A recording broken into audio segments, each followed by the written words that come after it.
rồi.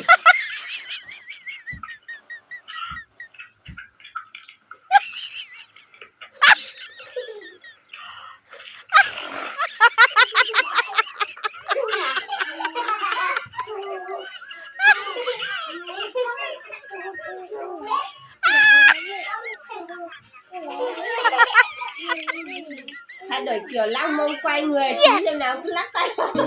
Đại dương xanh cùng hải âu bay đưa ta đi khắp Nhớ rằng đó nó để vừa là thầm những cái xe cho ở tù phải tiền là cho sắp lại cho YouTube đó. Dịu dàng trên môi cho tim anh rung động bối rối.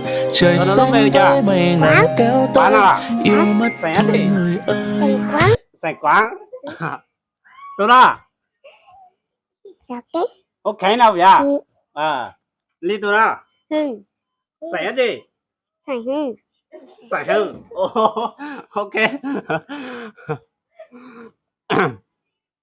Có YouTube đó chờ nó là. Chị nó là. Đi tôi đấy. Hả? Bên thôi chứ. Đi tôi đó. Cổ không?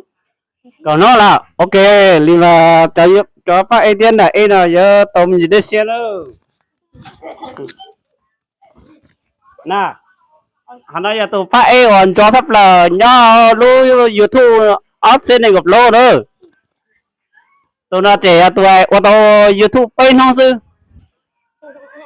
tụi nó trẻ tụi ô tô cổ nó nữa